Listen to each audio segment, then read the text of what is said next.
Good morning, good afternoon, good evening दोस्तों। Kevin Lopez back from Personal Tutor. Standard 11 geography का chapter 4 that is distribution of oceans and continents हम लोग यहाँ समझ रहे हैं।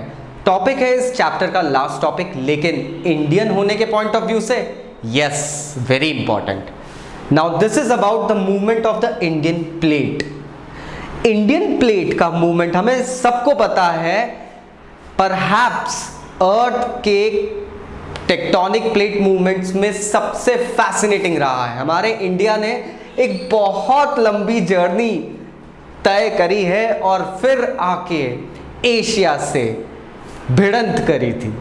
So let's understand how did this happen and what was the origin of the Indian subcontinent. So let's understand about the Indian plate first. Indian plate जो है वो peninsular India और ऑस्ट्रेलियन कॉन्टिनेंटल पोर्शन से बनी हुई है।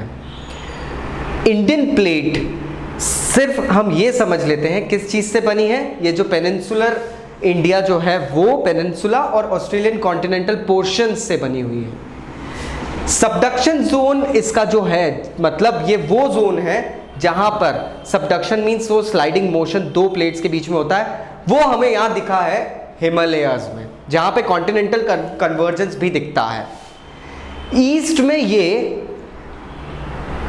रकिन्योमा mountains जो कि म्यांमार और जावा ट्रेंच की तरफ डाउन जाते हुए जो रीजन है वहां तक मिलता है। सो इधर हमको नीचे से एक मोशन मिल रहा है, म्यांमार जो कि बर्मा वगैरह कहते हैं म्यांमार है, उसके बाद जावा आइलैंड से वहां से नीचे और ऊपर की तरफ ये हिमालयस तक चले जाता है। ईस्टर्न मार्जिन अगर हम इसकी देखें तो वो एक स्प्रेडिंग साइट है। स्प्रेडिंग साइट मतलब ओशन फ्लोर स्प्रेड हो रहा है और वो साइट ऑस्ट्रेलिया से साउथ वेस्ट पैसिफिक तक मिलती है। वेस्टर्न मार्जिन अगर हम देखें तो वो किरथार माउंटेन्स पाकिस्तान से लेके रेड सी ड्रिफ्ट जो कि चागोस आर्किपेलागो तक जाती है, वहां तक हमें मिलती है। So this is a real big ridge Indian tectonic plate is a big region, my friends. Try to understand that. South में इंडिया और एंटार्क्टिक प्लेट जो डाइवर्जन जोन अगेन एक लाइक एक स्प्रेडिंग जोन बनाती है, वो हमें एक्सटेंडेड दिखती है नॉर्थ न्यूजीलैंड तक, न्यूजीलैंड के south east south west part तक हमें ये दिखती रहती है। So this is the basic plate that an Indian plate is. So you can now imagine the extent of it. Let's understand. India basically एक बहुत बड़ा आइलैंड था, एक द्वीप था। वो लगभग ऑस्ट्रेलियन कोस्ट के जस्ट पास में मौजूद था। तेथिस सी इसको एशियन प्लेट से अलग करती थी। अब एशियन रीजन से अलग करने वाली जो तेथिस सी थी, that was during the time of the large supercontinent Pangaea.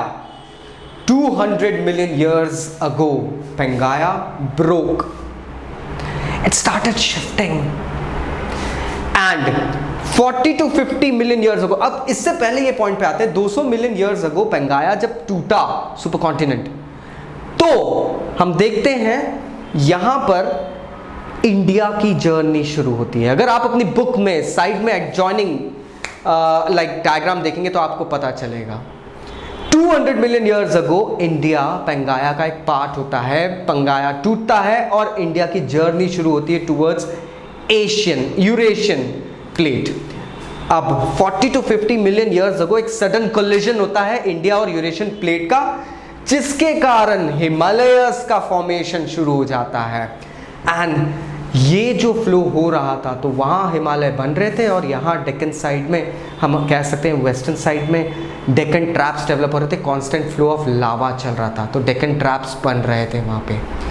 अब ये आज भी स्टिल एक्टिव मूवमेंट है इंडियन प्लेट का दोस्तों, जिस कारण से हिमालयस कॉन्स्टेंटली ग्रो हो रहे हैं, अर्थक्वेक प्रोन रीजन्स बन रहे हैं और बहुत सारी ज्योग्राफिकल एक्टिविटीज़, जियोथर्मल एक्टिविटीज़ भी हमें मिलती है।